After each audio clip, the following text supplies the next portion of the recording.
Welcome, everyone, to the Avengenerds podcast, where we talk Marvel, DC, Star Wars, and more. I'm your host, Peyton, and with me is my co-host, Torin. Yo. We have a great show for everyone this week. We're going to be talking about culture wars in superhero media and how it is affecting our film and TV. But before we get into that, we, of course, have the news of the week. We got quite a bit of news to get through. Some of it is... well, it's something, so let's just get right into it. The Sandman has been canceled by Netflix and will end with season 2. This isn't a surprise, but considering everything that's going on, but I will say the showrunner, Alan Heinberg, said this, quote, "The Sandman series has always been focused exclusively on Dream's story, and back in 2022, when we looked at the remaining Dream material from the comics, we knew we only had enough story for one more season. We are extremely grateful to Netflix for bringing the team all back together and giving us the time and resources to make a faithful adaptation in a way that we hope will surprise and delight the comics' loyal readers as well as fans of our show." So 2 things. First of all, no one's grateful to Netflix. Don't be ridiculous. Second of all, we all know why this show's ending. Yeah.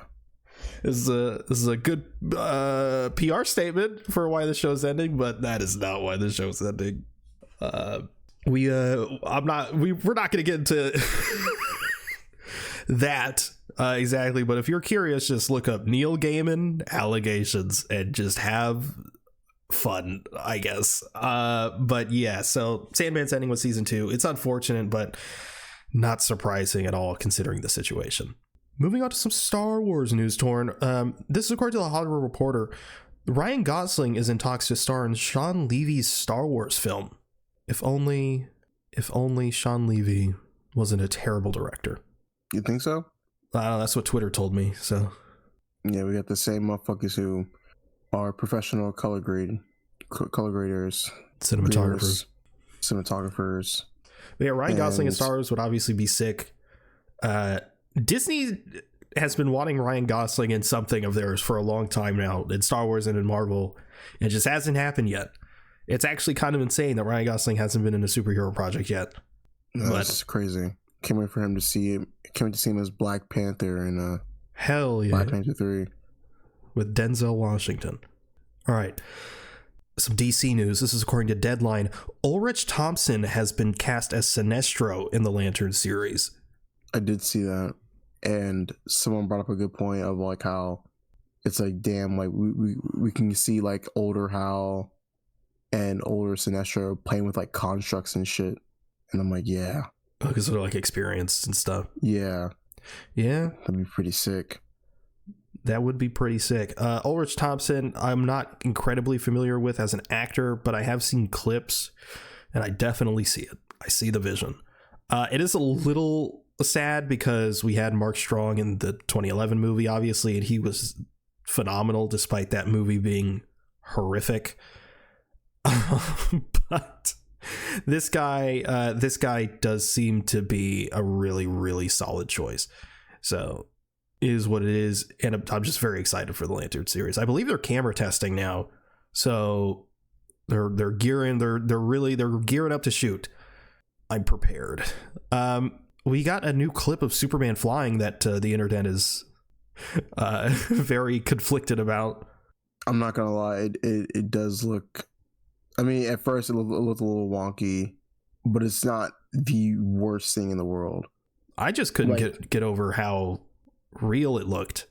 At first his face reminded me of like, you know, those like it's kind of like if you took someone's face and you slapped it on like a body, and it's like one of those like indie horror games.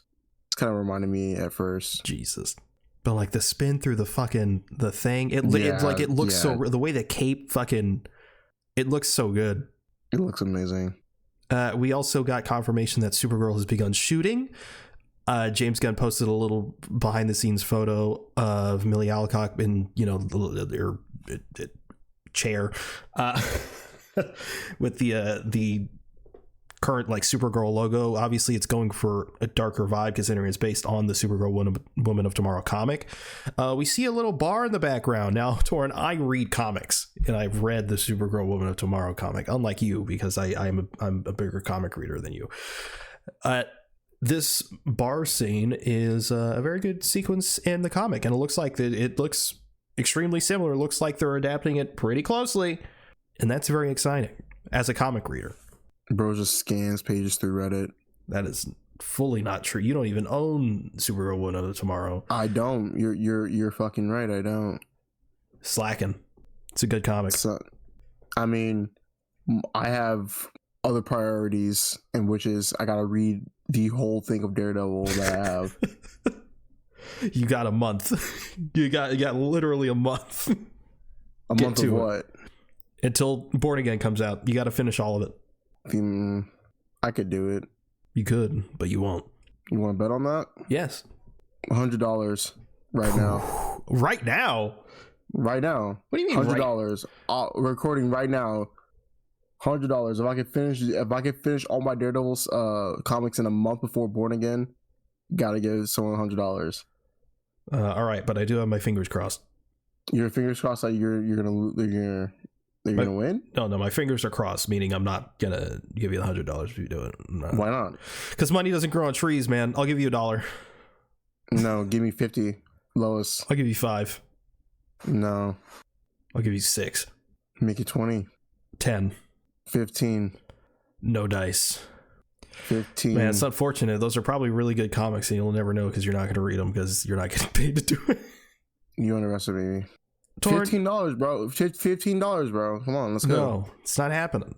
You're scared. I'm not scared. So scared. You're scared. No. I'm just broke. It's just the difference.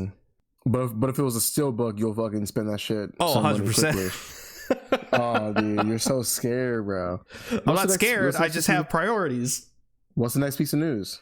Your Friendly Neighborhood Spider-Man has already been renewed for season 3 at Disney Plus. All scripts for season 2 are done, and Adam Maddox are halfway done.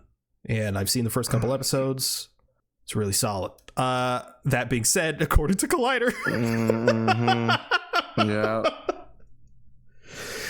Spider-Man, or Your Friendly Neighborhood Spider-Man voice actor Hudson Thames said, quote, "My biggest fear was that it was going to be annoying and woke." Interesting. This is interesting on a multitude of levels, Tord, because number one, Spider-Man has been woke. He's always been woke and will forever be woke as long as he's not in the public domain, in which case I'm sure someone will make a anti-woke Spider-Man movie. We already had that. It's called Spider-Man Lotus. You right. You right. But also, again, the show just came out, the first couple episodes, and in particular the first episode, it's like the wokest this character has ever been. Like, not to spoil it, but one of Peter's one of his friends is just fully gay, 100% confirmed gay, actively flirts with girls. The Dr. Kirk Connors, or not Kirk Connors, is a black woman. It depicts, like, there's a whole scene dedicated to depicting racism. Like, it's so woke. And he's worried. He's worried that was gonna be. What are you saying, bro?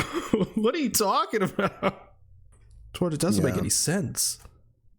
Dumb as hell. So fucking weird. Anyway, we'll probably get slightly more into that later, but Daredevil Born Again is officially rated 18 plus in the UK.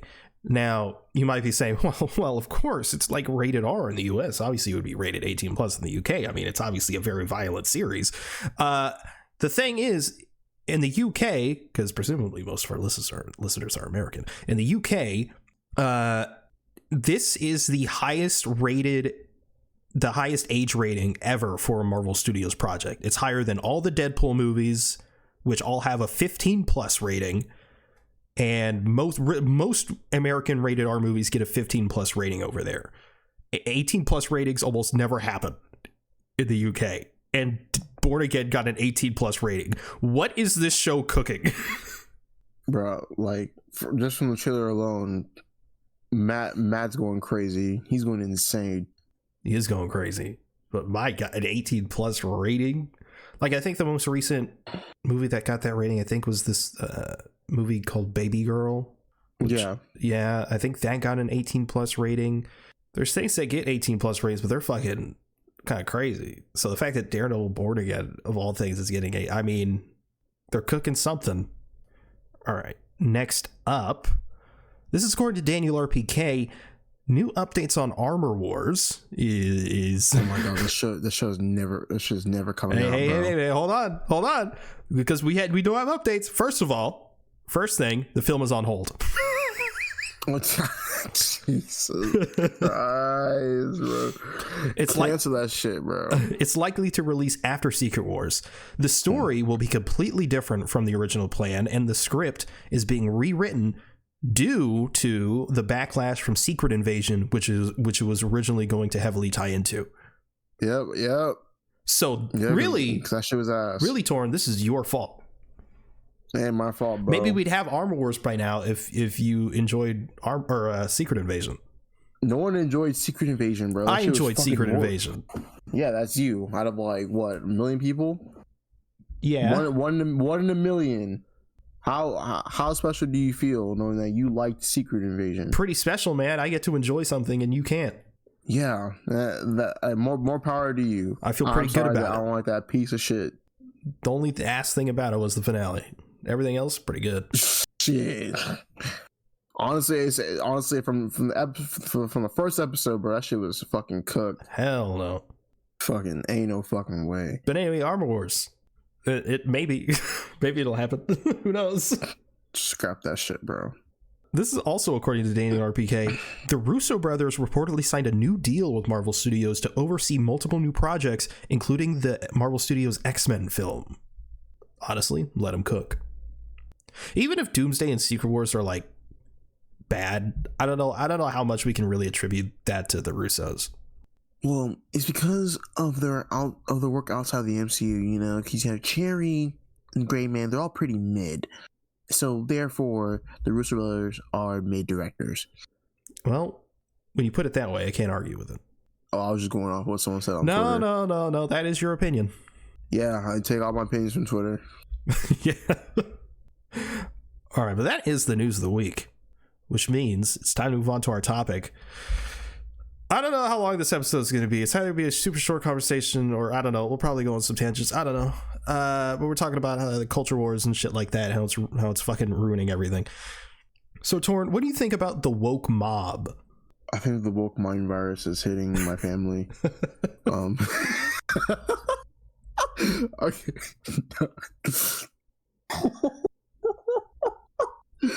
I'm sorry. No. Go on.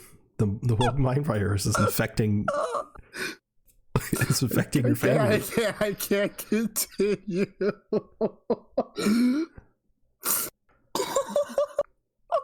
Okay. How did it affect your mom? Did she dye her hair blue or something? She started writing all over the walls, ACAB. They them. And she started giving me a book about pronouns and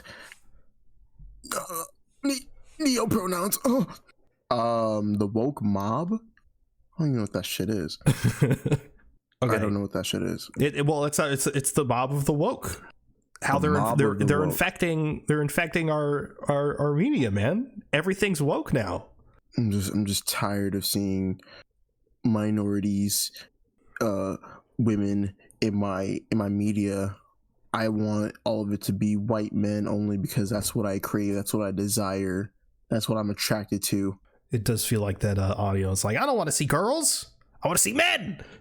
Like, look, bro, it's okay to like men, but it's kind of crazy for you to not want women and minorities and everything. I don't want women in my superhero media. I want to see jack dudes. I want to see jack dudes oiled the fuck up. They only want to see women if they're like naked. And then they're like, okay, that's well written. Crazy. Anyway. So Peyton, explain to me what this culture war, like what is it? Like what is it? Okay, so the culture war, specifically in superhero media, I mean, it's in fucking everything now, but like, it is basically how the I don't know how to say this without it sounding so fucking ridiculous, but basically how liberal ideas and stuff are in particular affecting superhero media, and how everything has some sort of left-wing bias, despite most superhero media having a left-wing bias for the longest time. Yeah. But I mean, we've seen this kind of stuff affect some of the media we've got. I mean, just recently, semi-recently, they canceled the Silk series for Prime Video because it didn't appeal enough to a male audience. Like, what are we doing there? And it's because we have like social media platforms like Twitter, run by Elon Musk, a Nazi, whose silence, anything left leaning. Correct. And or of course silencing criticisms about him and about the company. But yeah, like, unfortunately, like, it's funny because when it comes to superhero media, like, I'm always on Twitter and I'm seeing the same thing regurgitated by all these verified accounts, and obviously they're like, oh, we don't want things to be woke and everything like that. And it's really a really weird thing, because obviously, like, I'm gonna just say this like right now, like, comics, it's really like a crazy like phenomenon. Someone getting into comics, 90% of course general artisans are reading comics. Comics are like somewhat niche, and when you hear people saying, oh yeah, I don't want things to be woke, and it kind of mind boggles me, because like there's no way you watched even like just the previous like films, or of course, like the Fox X-Men films or the Raimi films, and you don't think that doesn't have like some sort of like ideology that is common sense, or at least like left leaning as well. Yeah, and we see this sort of culture war, the whole woke stuff. I mean, it's plagued the entire nation, right, and even overseas and stuff like that. But it's particularly baffling within the superhero space because of how left leaning it inherently is. And like, we have Spider-Man, who's notoriously accepting of others, like that's kind of his whole deal, is being like, hey, like, even if he gives bad guys a chance. He doesn't kill. He's always like, there's good in these people. Hell, in No Way Home, he was like, yeah, they're villains, but I'm going to try to save them. Whereas, anti-woke, they would have sent them to the electric chair, which yeah, exactly. Which is fine, but a lot of it is the new buzzword is DEI. Yeah. And basically to them, by what I mean by them, DEI they means them, yeah. Black, or at least in my like minorities. Yeah, it's black or women. Yeah, black minorities / women. And if it's a black woman, ooh, don't get them started. Yeah, if it's a black queer woman, oh, it's like being scared on Halloween. But no, like, it's like I said, going back to, at least when it comes to groups and superhero media and just all that, the biggest thing I saw, like, because I know you said about the X-Men, you mentioned the X-Men in the news, and I did see that on Twitter, and then some guy some people in the comments are like, oh yeah, just don't make it woke, and that truly baffles me. And because like, it was one of two things going on in my mind. Number one, you have room temp IQ. Number two, it's gotta be like a bot, bro. It's gotta be a bot. But even then, if you're just a person with room temp IQ, like, who most likely has seen the X-Men films, why are you calling it woke? Why are you calling a group like the X-Men, a group of people who persevere through discrimination, like discrimination on a daily basis, just because they were born with something. Does that not seem familiar to you? I mean, it's literally an allegory for racism and for and any kind of discrimination. Like, it's like LGBTQ, like even in I think it's X-Men 2. Pyro. Pyro, and we go to this family's house, and his mom is like, "Have you ever tried not being a mutant?" Mm-hmm. Like the most on the nose shit you could ever like. But those same people will tell you, oh, back in the day, those were the real superhero movies when there wasn't any agenda in them. Just watching shit with your fucking eyes closed. But you have like even like in these previous sort of aged superhero movies, or even ones that people consider to be some of the greats, a lot of them, most of them, if not all of them, have progressive themes.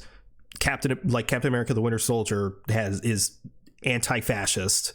Really, all of his films are sort of anti-fascist, anti-government.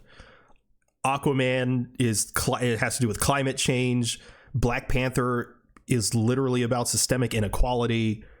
Like, and you have these people that constantly criticize a lot of this stuff for being woke or partisan, and think that this stuff should remain apolitical and hold traditional values, and then they accuse everything of having a liberal bias.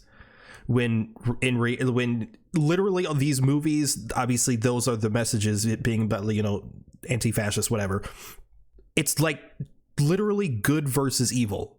At its core, it's good versus evil. And they're like, these people are like, I can't believe they would side with the good side. Why they should be more evil? And then they wonder why to the rest of the world, in half the country, they're seen as the shit side. like literally everyone sees them as like these complete dumbasses, and they just don't see it. Like it confuses the shit out of me how they're so blind to their own stupidity. And I'm sure a lot of it does have to do with, just online, the algorithms being in their own little bubbles and their own echo chambers and stuff like that. Yeah. And then you take it a step further outside of the regular liberal messaging or whatever, and then you go to the women aspect. And you have movies like Wonder Woman, which people argue it was like the only good one or whatever. You get Captain Marvel, Black Widow or whatever. To many, they've been celebrated as a step forward for gender equality in superhero media, specifically in film. But then you have people criticizing it for pushing the feminist agenda or whatever, and most of them are either saying they're just bad or that they're man hating. Particularly with Captain Marvel and She-Hulk. It's like, oh, well, this show is you should hate men or whatever. It's like, if you're seeing yourself in the men that they're criticizing, you realize you're the problem, right? It's very, very, very apparent that like the show is talking about you. The show is talking about you for sure. And I wanted to go back to Captain America because recently Anthony Mackie pretty much gave his I guess his statement on what he believes Captain America is, and a lot of people are literally misunderstanding, probably on purpose, about his statement. And actually, basically keep going. I'm gonna find the exact quote. Yeah.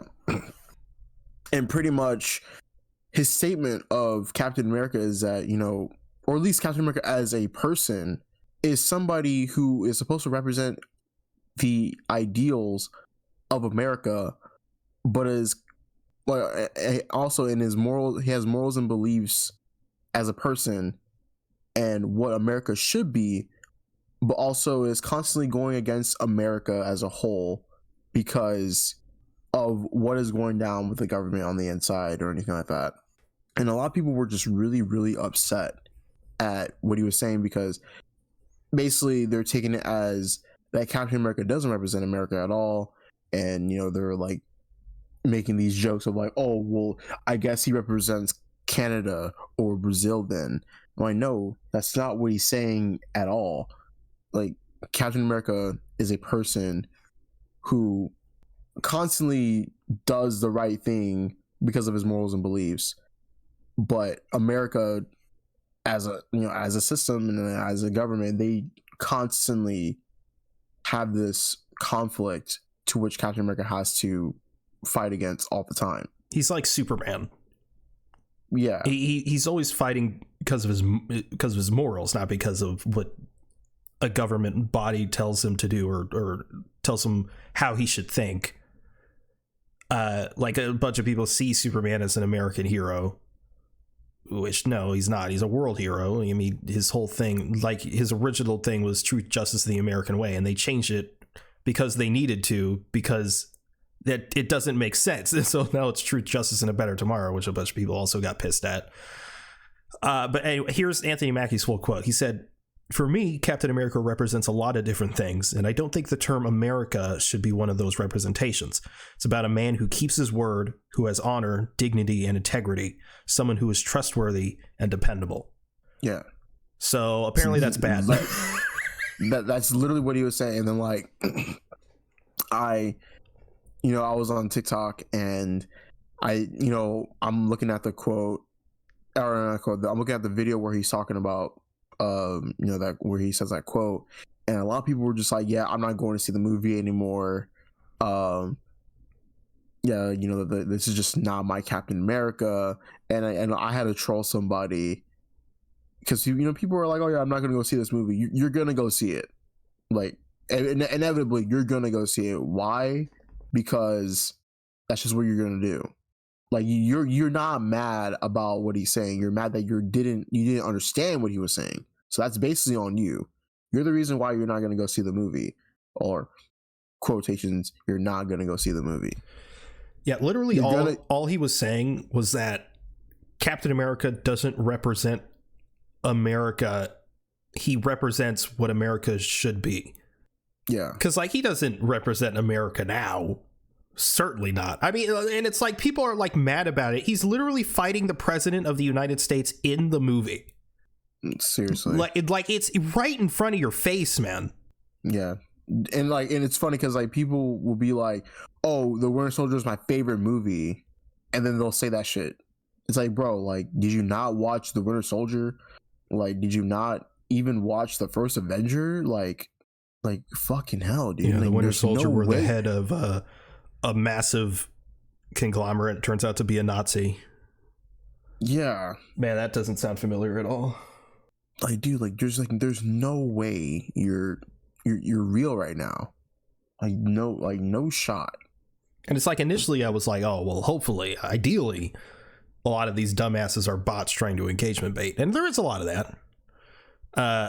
But considering the outcome of the election, I'm like, oh no, we're just in a depressing era. Yep, we are. Very, very sad. And this is what I was talking about back in 2022 when She-Hulk was coming out, and I'm pretty sure I said it back then, but I was like, I'm pretty sure I said like in 5 or so years, people are going to look back at this and be like, oh damn, this show was actually spot on. because it the way it depicts its villains as just being these fucking weirdo incels, and the fact that so many people got mad at that was so telling and so blatant. Like, you're telling on yourself. Imagine getting mad at that because you see yourself in these villains. Like look at yourself in the mirror. Like, I feel like I'm just regurgitating, but I don't understand how you fail to see how you might be a piece of shit. Yeah, no, it is just, it kind of just baffles me. I mean, like I said, I don't want to regurgitate as well, but just no, like, there's no way. And it sucks because a lot of studios, and I feel like luckily with DC and like James Gunn at the helm, I don't think that's going to happen over there. But I'm worried with Marvel because I feel like they're going to pull back on a lot of representation, and we've seen it very directly in Star Wars, where they're actively taking out stuff with representation. And then Bob Iger, despite him being a good CEO for Disney as far as like actually creating content that makes money, he's a good CEO in that sense. He's actively being like, we need to stop with the messaging, which I think is inherently dangerous. And it's like, it's not like I'm saying like the movies that do get put out are going to be bad, or they're going to be like some fucking anti-woke like alarm or whatever. I think the movie, there's still going to be like, they're going to still have a good message, but there's not going to be any representation in any real and meaningful way. It's gonna be like how it used to be, where it's like, well, we got to have the one black guy for the black people. Oh, we got to have the person who's not explicitly gay, but could be. Like, it's just going to be a lot of tokenism again, which I feel like we'd just gotten out of. Like, it was only in 2018 with Black Panther where it was like, oh shit, films with mostly black leads with a 99% all black cast taking place in fucking Africa, all the characters have African accents, can fucking work and make money. Crazy Rich Asians was also one that was just like, oh, we can have a movie with an all Asian cast. And yet, despite these successes with those films, and even films like Everything Everywhere All at Once, Barbie most recently, like these films with incredible amounts of representation can be extremely successful. But then the messaging on the internet is always, well, if even one thing fails where there's a lot of representation, for example, Concord, which is the PlayStation game, then it's like, then the messaging is immediately, oh, well, they went woke, so obviously it failed. Go woke, go broke. Meanwhile, and again, everything with the internet is just a bunch of cherry picking, and they just, to fit their narrative, they're like, well, because this was woke, this failed. And then again, like for the video game thing, it's like, yeah, Concord failed, not because it was woke, but because no one fucking cared about it. But then people are like, well, Baldur's Gate 3 was literally game of the year, was extremely successful, and it was extremely woke. And then you have those same people trying to argue that it somehow isn't woke. They constantly move the goalpost, and just to try to fit their narrative. And the awful thing is, it's fucking working, and it's confusing as to why. The most obvious answer is the algorithm, but it's the algorithm, and people just don't want to think, bro. Like, it is like just this, like, ever since the fucking pandemic, hell, I can argue even a little bit before that, we're in this fucking age of anti-intellectualism where people will see the numbers of a post and they're just gonna like accept it because must be the truth. It is and so, and it's like people just don't want to think critically anymore, and they're just gonna blindly accept anything because it's coming from somebody that has the large numbers on a comment or a video or anything like that. And hell, it's even like, of course, we're talking about superhero media and of course, like in general, but like it is also really bad in the gaming scene, in the streamer scene, because you have streamers like, what is his name, Asmongold? Like, yeah, he's a fucking piece of shit. All this motherfucker does is spout all right content, and then it goes into the gaming stuff and the streaming stuff. And a lot of streamers are fucking a good one. I said some streamers are all right, and it's like, what the fuck? Yeah, like Nick Merckx. Oh my fucking god, Nick Merckx, bro. Horrible. Just like, I mean, just straight, it's like being openly transphobic and stuff, and him in the gaming industry being celebrated for it, especially the COD fan base. Jesus fucking Christ. Yeah, no. It was horrible. I used to watch Nick Merckx, and then like he got into like the Warzone stuff, and then I just unfollowed him, and then he started going on like, you know, transphobic tirades and everything like that, and I was like, bro, like, ain't no way. But yeah, dude, it is incredibly bad. I don't want to sound like one of those guys, but I always had a bad vibe about that guy.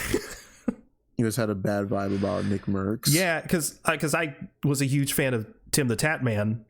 Yeah, and he hung out with Tim the Tat Man. Yeah, and he didn't, at least unless I'm forgetting, but I don't think he started talking with Nick Merckx until the Warzone stuff. But maybe there was some stuff during the Overwatch stuff. I don't remember. But I remember it being during the Warzone stuff, and every time he'd play with him, I'd be like, fuck, I do not like this guy. His whole vibe was off. And then so when that happened, I was like, yeah, that checks out. But when then Tim defended him, I was like, oh, okay, so we're all cooked. So this is fucking cooked. Yeah. It's crazy. But yeah, the gaming space is really, really bad. It is god awful. You know, it's not as bad. TV shows. I don't know why. I mean, it's not great. I mean, it's still there, obviously, but I don't know. It's just television shows just seem to be able to get away with it more often. Yeah. Dude, like imagine it was right on the tail end of it, and it suffered for that ratings, or not ratings wise, but the way people reacted to it was the end of Brooklyn Nine-Nine, a very clearly woke show from the very beginning. And at the end, they're continuing to be woke, and people are like, I can't believe the end of the season they went woke. They started pushing that agenda. They were doing it the whole time, man. And like really this, like part of the reason it's all happening is because they're being told what to think by these content creators and influencers like Joe Rogan and like fucking Ben Shapiro and people like that, Andrew Tate and shit. They're being told what to think because they're all sheep, despite calling everyone else sheep. Yeah, no, it's fucking gross. How many dislikes do you think this one is gonna get? Fuck, I know. Didn't they hide dislikes? Yeah, but I can see them. Yeah, you can see them. You're on the channel. I'm gonna say 100. That's a high number. We don't even get 100 likes. I don't know what you're expecting. That's assuming this even gets 100 views, and then assuming that everyone that views it has an account and then interacts with the video. Oh, all right. So it's okay, bro. They'll come out of nowhere. You're right.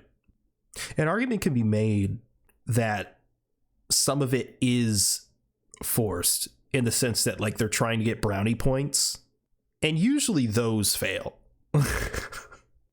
They're like, look how woke we are. Come to us, we're woke. And then usually the actual woke people are like, we can see what you're doing. But as like the MCU's not doing like we just got Agatha All Along, which is very woke. And that was great. Sometimes things are good and sometimes things are bad. Go watch Hellboy, everyone. Which one? All of them. Actually, read some Hellboy comics and let me know how you think about them. It always baffles. It's so funny to me when they post a picture of like Superman or Captain America and they're like, yeah, he would have voted for Trump. Like what? Yeah, exactly. And it's like all fucking AI generated. Superman would murder Trump. Maybe not murder, but Superman would ask the American public what the fuck is wrong with you to fucking kill that guy. Trump would have gotten elected and Superman would have been like, y'all are dumb as fuck. I'm gonna be fucking Super Britain. I'm fucking out of here. And that's why the James Gunn Superman is fucking extra exciting, because obviously we have Superman who's inherently liberal, and then the villain is a tech billionaire who's fucking just, I mean, and that's the problem That's we live in a world where there's like 4 Lex Luthors and we don't have a Superman. Yeah. Sad times. Have you noticed the dramatic increase in the amount of F slurs? Yeah. That's a lot. It's insane. Well, I don't have anything else. I don't have anything else either. Did you watch anything this week? Yeah, I have. Oh. Let's look at my handy dandy letterbox. I recently watched Peak Fiction, Sonic 3. Oh, yeah. So good. I loved it. I loved it a lot. Spoilers for Sonic 3. Skip Oh my forward. You God, haven't if you seen haven't Sonic seen 3. it, Yeah, what's wrong with you? Haven't seen it? Go off. All right, Get Torn. off. Spoil the shit out of it. Favorite parts. Favorite parts. Least favorite parts. My least favorite parts, honestly, it was the Robotnik stuff. Wait, your least favorite parts? My least favorite part was the Robotniks. Really? Yeah. Seriously? Yeah. On God? Huh? On God? I think. Okay, no. I think my least favorite scene is when it's like when they first meet, you know, in the destroyed lab. I think that scene goes on for way too long. That's my least favorite scene. The lab. The destroyed lab. The destroyed. Where they pretty much trap everybody. Nick, you saw that shit like last month. Ain't no way. I know. Wait. Well, because there's like 3 where they trap everyone. Yes. This is like before they get into the crab and they go off into like when they first meet. That. Yes, when they first meet. When you thought that was too long? Yes, sir. It was too long. I didn't like the bit where he was like, "Oh, it's almost like we're being played by the same actor." I was like, "Okay." Yeah. I was like, "Okay." Didn't like the sub. I mean, I guess my least favorite part was I didn't really like General Stone. I mean, not General, fucking Agent Stone in this. Really? I feel like he was just kind of there. I thought this was the best he's been. Yeah, it's all right, but I can say that Keanu works really, really well as Shadow. Because of course, you know, we heard like that one line from the trailer. You're a colorful bunch. And it's just like, dude, like, holy shit, this is like fucking awesome. Fight scenes are incredible. Gotta love the Chaos Emerald stuff. That fight scene was really, really cool. Mm-hmm. Bro, that the whole third act went fucking nuts. I know. It was fucking crazy. My least favorite stuff was the human stuff outside of Robotnik. So fucking the Cyclops and his wife. Really? Yeah, I could not give less of a shit about them. Dude, that's crazy because like they're like some of the best parts. Nah. No, I keep thinking. I saw this post on Twitter, and you know that Batman comment panel where like he's like crying because like his parents like you know they're like ghosts, and he's like, no, don't leave me. No. But go on. Oh my fucking god, fake comic book fan, bro. Get the fuck out of here. Oh, man. Anyway, there was a post saying how like Sonic 4 was gonna focus like less on the human characters. And there was that comic book panel of Batman crying, and he's like, no, don't leave me. I did see that. Yeah. I was like, oh man. Really good. Cool. Fuck off. But they're just so fucking boring, and it's probably because they're acting against fucking nothing, but their performances are always so fucking stiff and stilted. It's fucking weird. I hate it, man. Look, I hate it. One in a million, bro. But yeah, there's that. But honestly, there's just so the movie was really fun. I really, really enjoyed it. I definitely liked a lot about the movie, and like I said, the fight scenes were really good. The CGI was really, really awesome in this. It's like, damn, I just can't imagine how Shadow would be if they stuck to that OG model. Look, ugly as fuck. Shadow's in love with Maria. I mean, I can't say anything about that. I mean, that's a kid. Have you seen that Stephen Colbert clip? No, I haven't seen that clip. You haven't seen it, bro? It's Ben Schwartz, and he's there obviously promoting the movie.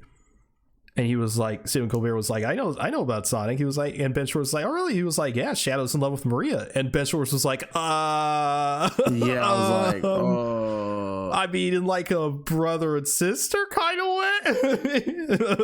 I guess it's like a sibling love, I guess. So, I was like, oh. It's kind of how I felt right now because I did not get that reference. The I think my least favorite bit, my least favorite bit was seeing Wade again. Yes. Fuck that guy. Never bring him back. Never bring him. Atrocious show. He was already annoying in the other ones, but fuck. Anyway, they man. brought him for a cameo, bro. Yeah, it was like, how the fuck does this tie into? How does Knuckles tie into this at all? And it's just that one bit. It's like fucking crazy as hell, bro. You know what I did love when Sonic was fucking about to snap and Knuckles was like, don't stop it. No, calm down. Voice acting was a 10 out of 10 for sure. Yeah. I love how everyone's like a celebrity and then Tails is just Tails. For real. Gotta love Tails, man. Yeah. You gotta love Miles Prower. I'll be surprised if like they did go through like a casting process and nothing worked and they're like, let's just go with the OG. Let's just get Colleen again. People were surprised. People were like, why is his name Miles Prower? And people were like, it's a pun for miles per hour. And they're like, really? It's like, no fucking way. Yeah, the post-credits scene. Yeah, so Amy's there. That's cool. I don't know anything about that. So I'm not a Sonic fan, but I'm sure that's very exciting. And then like, I texted you.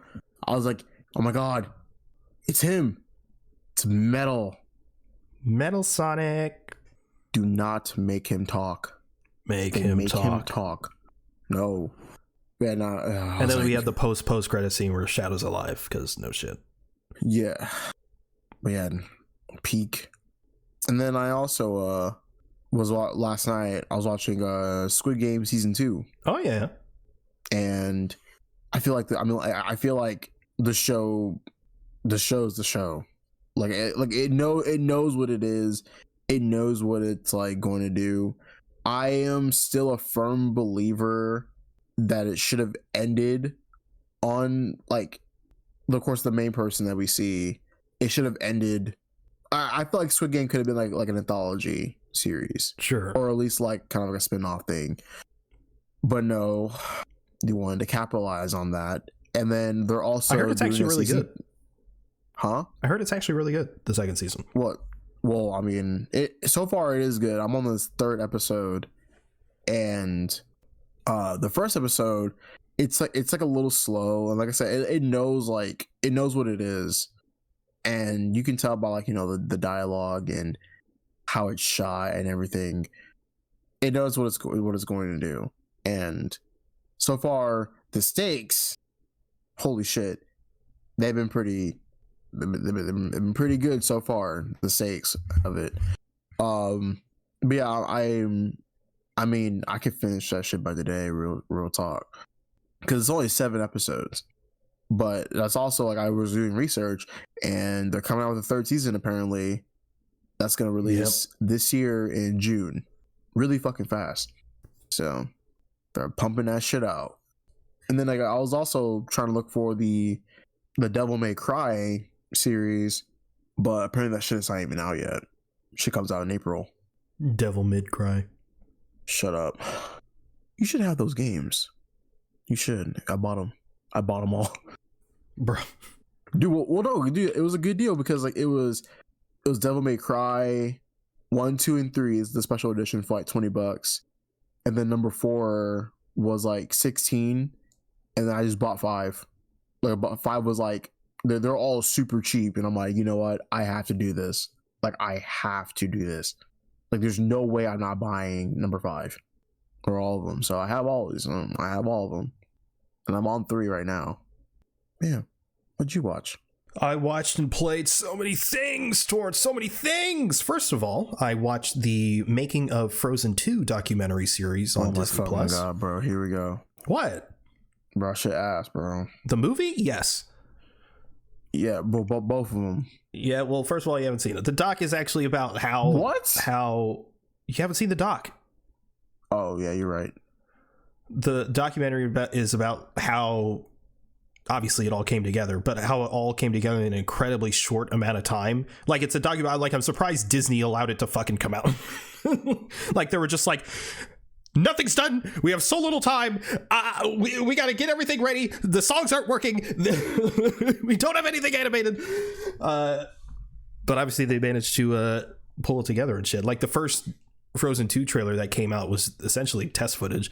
And they were like, well, shit, now we actually have to make the thing. It was actually really solid. So does it make me respect Frozen 2 more? Not particularly. I guess it makes me respect some of the songs more, because actually watching how that actual process was pretty interesting, and how some of the songs got cut, and how some of them switched around and changed. But yeah, I still think the movie's just kind of whatever. But the documentary was good. Documentary was better than the actual movie,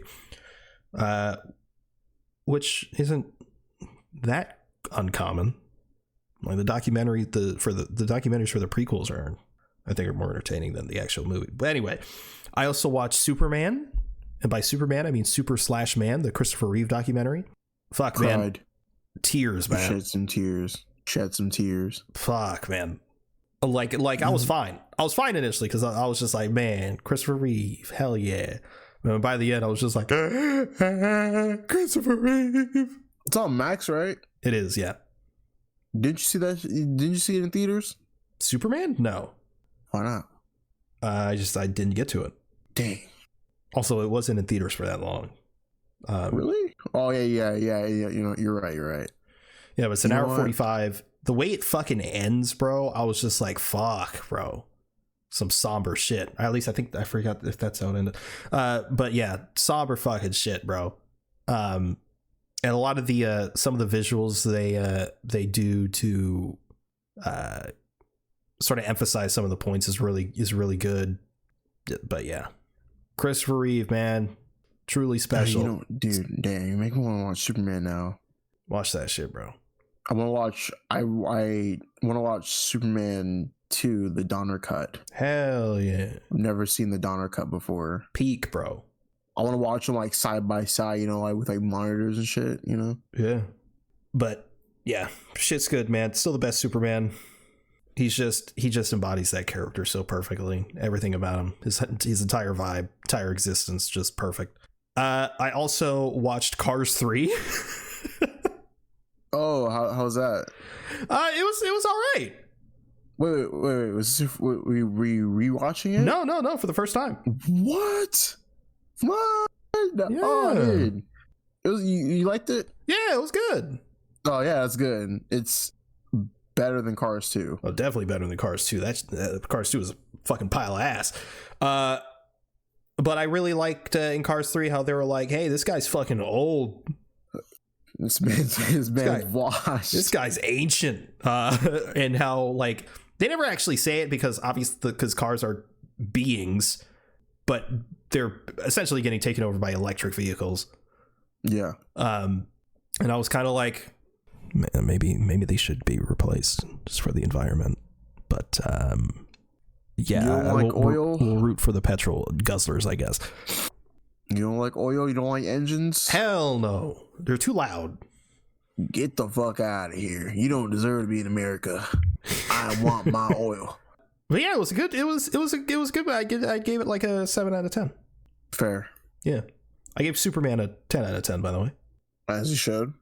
I also watched Air. Yes, sir. Starring that shit was fire. Matthew Damon and Benjamin Affleck. And yeah, it was pretty good. And Chris Tucker, who I thought was going to be a lot more clean than he actually was. He threw some dams and some shits in there, but you were like, he doesn't curse.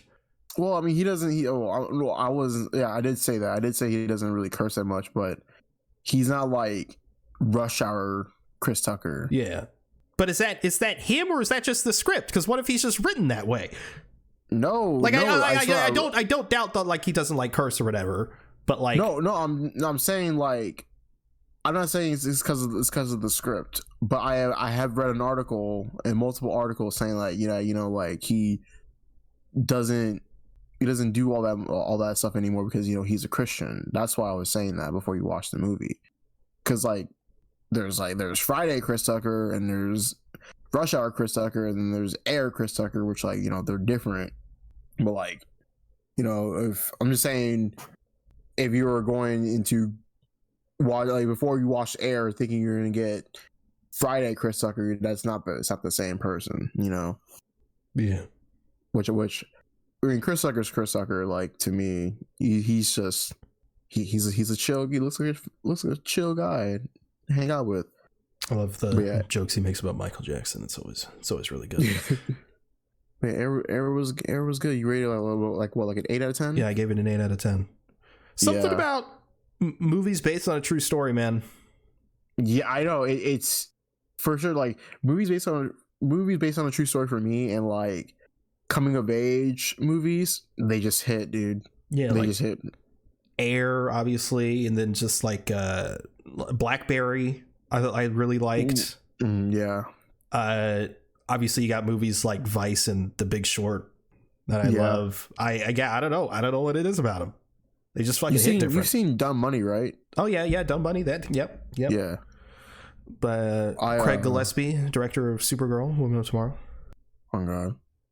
I also I don't know, for some reason, for when it comes to Air, I'm just really a big, I wouldn't say like a big fan, but like I love Ben Affleck's direction. Like, his directing in that movie is really good.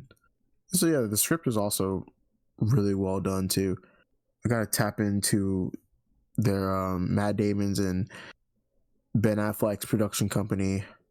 They're coming out with a new movie relatively soon. They are. I mean, I don't think either of them are writing and directing, but they're in it together. Yeah, they're probably gonna have a scene of them making out. God, I hope so.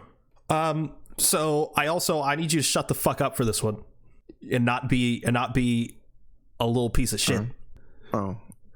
But I finished Arkham Shadow, the VR game. Arkham Shadow. Okay, yeah. It's fucking great, man. Was it peak? That shit was peak, bro.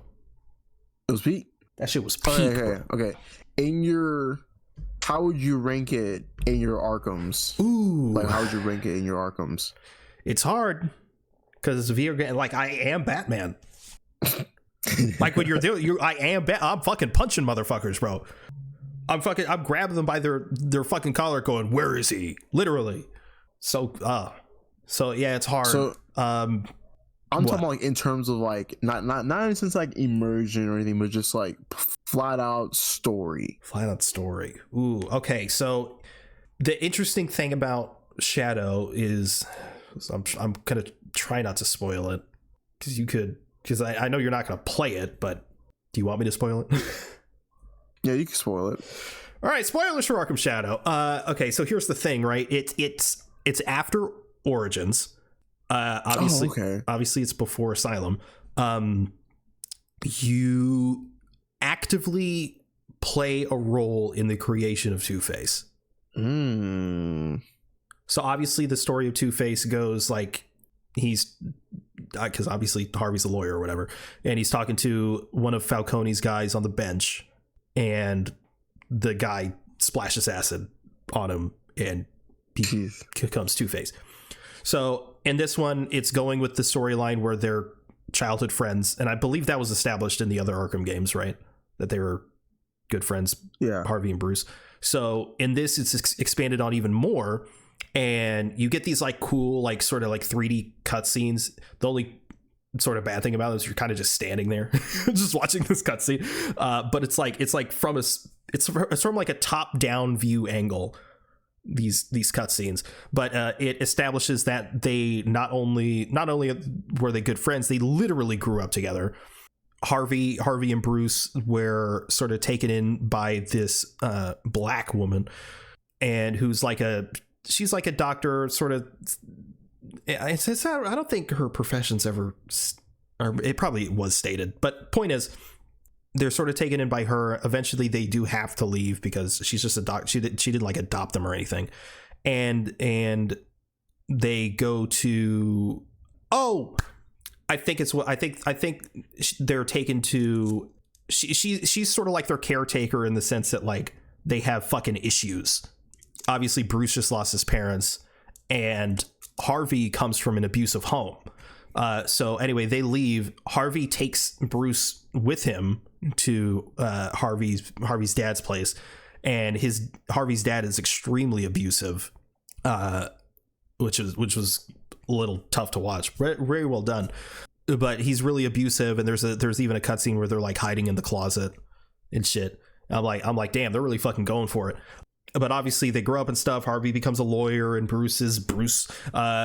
And it really fucking drives it home, because obviously all this stuff is going down in the city with Rat King, which I thought they were going to go in a rat catcher route. That's not what they ended up doing. But all this stuff is going down in the city, and obviously Batman's there doing his stuff, but Bruce is fucking in the fucking Bahamas or whatever. And you can actually, in this little makeshift bat cave that's under Blackgate Prison, you're there, and there's a little voice machine, and one of them is Harvey, played by Troy Baker, and he's like, dude, where the fuck are you? Like, I need you here. I got this like breakthrough case that's gonna launch my career and shit. And it's like because you're in it, like you really feel like, fuck, I should be there. Like, it's weird. Like, you also get like sort of the origin of Oracle. You actually meet Barbara at the beginning of the game, and it's like that as Batman, and he's like, Barbara, what the fuck are you doing here? Go fucking, you should be here investigating shit. And she's like, I'm fucking hacking your systems, my guy. Let me help. Which I thought was really well done. But basically, he's trying to find Rat King, and he sort of locates him as sort of like at sort of like the Blackgate Prison. So he goes undercover as this guy named Matches Malone. So you literally spend like, I don't know, maybe like a quarter of the game in prison as this Matches Malone guy, and it's really funny because he really fucking gets into it, Bruce.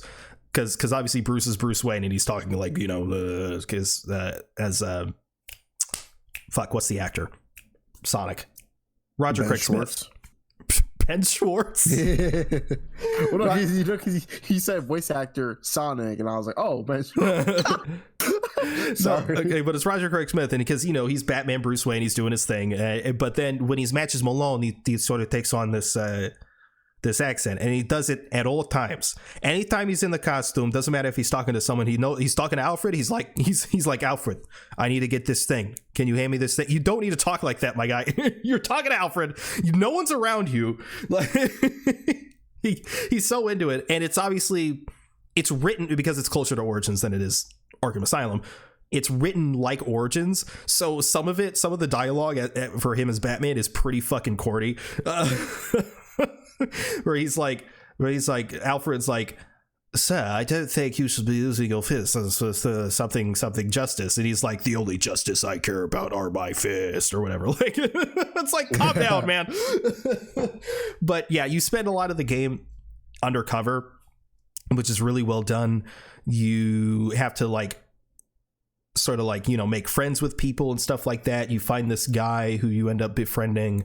This guy, he works in the commissary. You could buy things from, named Joe. You can like customize your cell and stuff with like posters and stuff,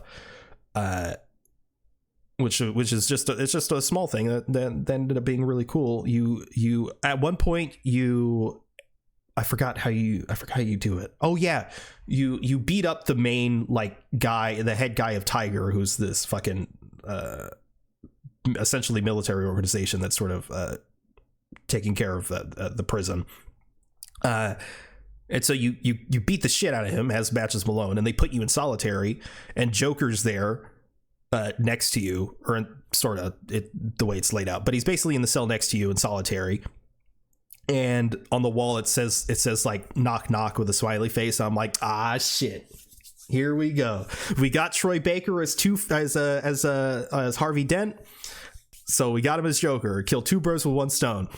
And so it says knock knock. So you literally knock knock on the wall, and he's like, oh, hello, Matches, or whatever. and he's like, hey, what do you want, Joker?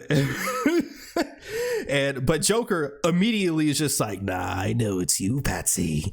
And it's like, ah, shit, he's clocked me. We know each other so well. And that's really well done. And he's like, what do you know about the Rat King? Or well, it's really funny. He's like, what do you want? Were you some sort of clown or whatever? He's like, I know it's you, Batman. And he goes, what do you want, Joker? It's the little things. But you then meet Harleen Quinzel. It's prior to Harley Quinn. I think you run into Harleen in Origins in some capacity. Yeah. So you meet her as Matches Malone, and you're there in like group therapy and shit. And Scarecrow is also there, but he's just Dr. Crane at this point, played by Elijah Wood. And he's all like, hey, look at me, I'm an asshole. And Harleen's like, but the patients, Dr. Crane, you got to be nice to the patients or whatever. But like, because it's like after Origins but before Asylum, she's like in this midpoint that's really that I think is really well done, played by Tara Strong, obviously, where she's like towing the line between Harleen, but she's still, you can tell there's a little bit of like Harley in there, especially this point where Dr. Scarecrow, I'm just gonna call him Scarecrow. Scarecrow is trying to get her like fired because she's interfering with what he's trying to do. He's trying to do experiments and shit on the inmates. And so she attacks him. I mean, she sort of like gets into like Harley Quinn mode, and it's really cool. And then eventually you go to solitary confinement again, and it's like, hey, I get to talk to my boy Joker again. And you go there, his cell door's open. I'm like, ah, shit, he escaped. I go look, and it says released by Dr. Harleen Quinzel. And I'm like, ah, shit, she got him. We're in. So that shit was cool, but a lot of it, the main antagonists of the game are Scarecrow and the Rat King. So the Scarecrow bit is really fucking cool. Seeing that shit in like VR. It's not like the Arkham, the classic Arkham shit where it's like that weird platformer thing that's going on. So there's this like little hallucinatory sequence, and then you get to fight like this like demon version of Batman. It's so cool. I would just look up some gameplay of that, because that part was fucking sick. But then you finally get to before that, so your Matches Malone, you befriend Carmine Falcone, or Falcone, whatever you want to say, in Blackgate. And he's like, hey, look at you, kid, you fucking, because you actually save Falcone earlier in the game.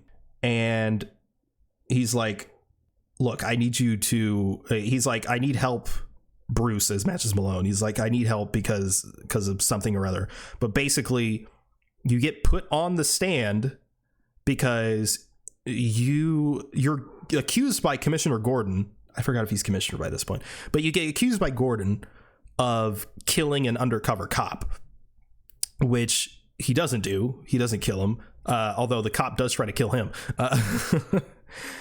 You end up finding him later. Point is, you get on the stand, Harvey is representing you, and because they see you as this sort of like crazed lunatic who's fucking killed this guy, they bring in Scarecrow to sedate him with the obviously the fear toxin that you just gotten in the game. And so Bruce is, or as Matches Malone, he's like, no way, I'm not taking none of that.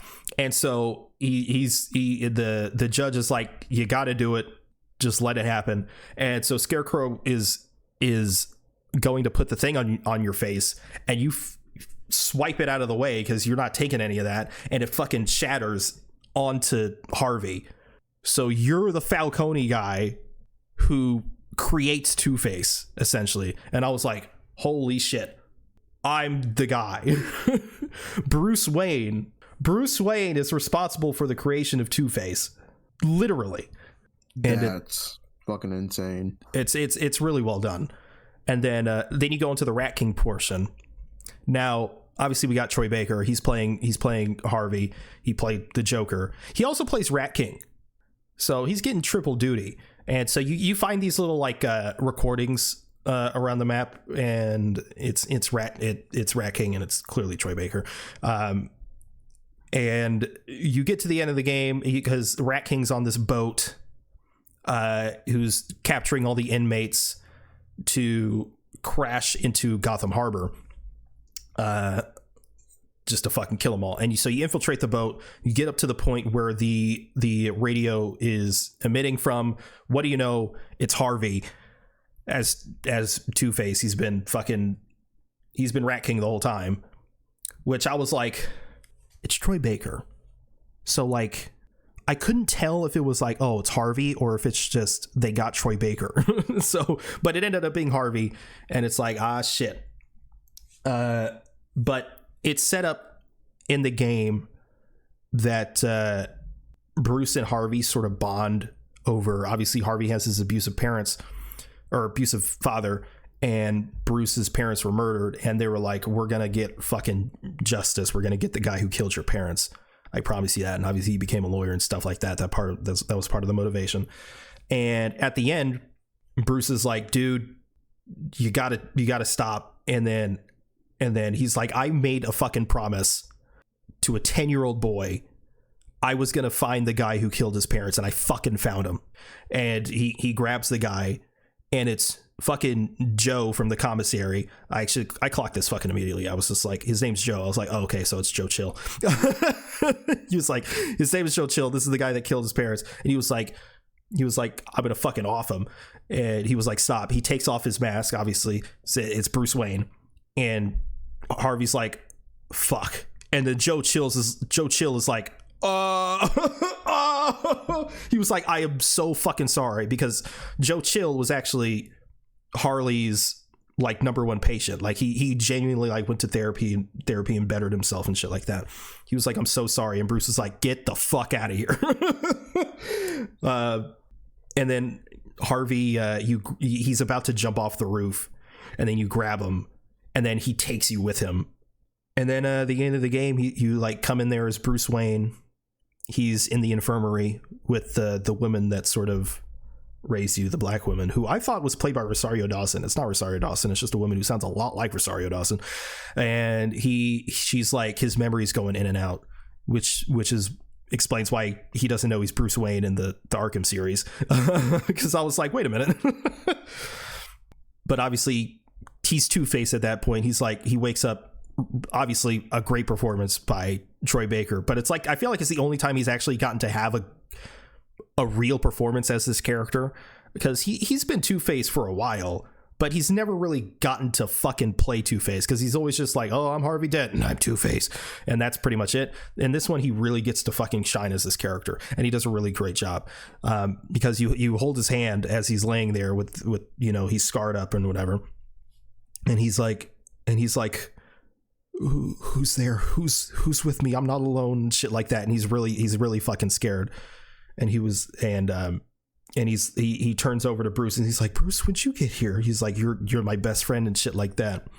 And then obviously some good dialogue happens, and then Two-Face is like, this is just the beginning and shit like that. And I'm like, oh, and that was the end of the game. It was really fucking good.